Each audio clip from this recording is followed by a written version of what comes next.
Que Dieu notre Père et le Seigneur Jésus-Christ vous accordent la grâce et la paix. Amen.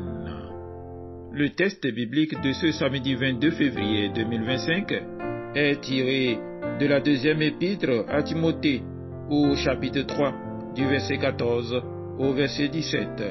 Le thème de ce jour est intitulé comme suit: Attache-toi à l'écriture inspirée de Dieu afin d'accomplir les œuvres bonnes. Prions. Seigneur, ouvre nos cœurs et nos esprits pour écouter ta parole, non seulement l'écouter, mais aussi la mettre en pratique. Amen. 2 Timothée chapitre 3, du verset 14 au verset 17.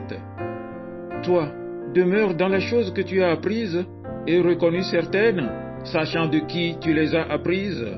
Dès ton enfance, tu connais les saintes lettres qui peuvent te rendre sage à salut par la foi en Jésus-Christ.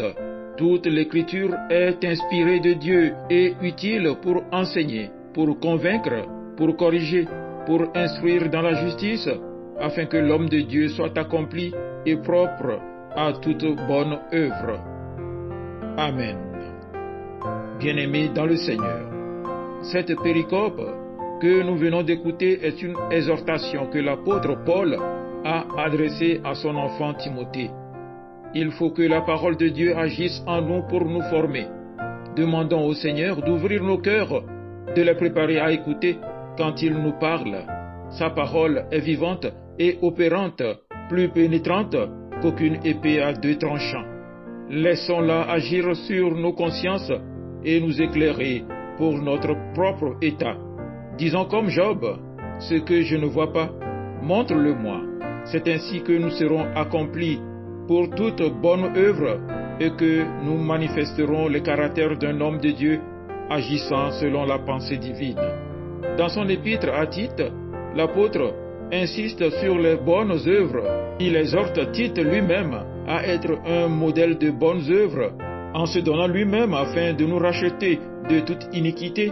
Notre grand Dieu et Sauveur Jésus-Christ s'est acquis un peuple qu'il appelle à être zélé pour les bonnes œuvres.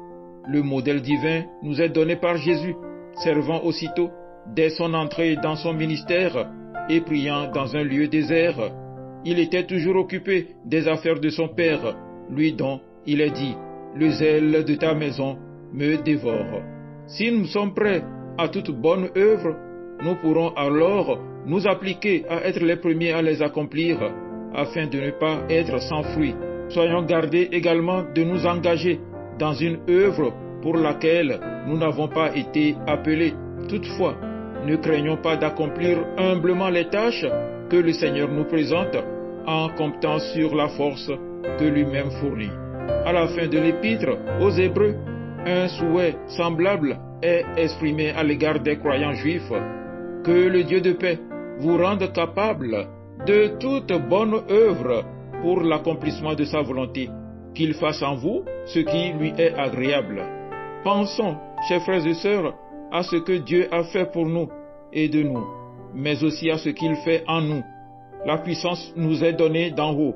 Elle agit en nous par le Saint-Esprit. Dieu nous vient en aide dans nos faiblesses et opère en nous et le vouloir et le faire selon son bon plaisir. À lui soit la gloire au siècle des siècles. Amen. Agréable journée à vous tous.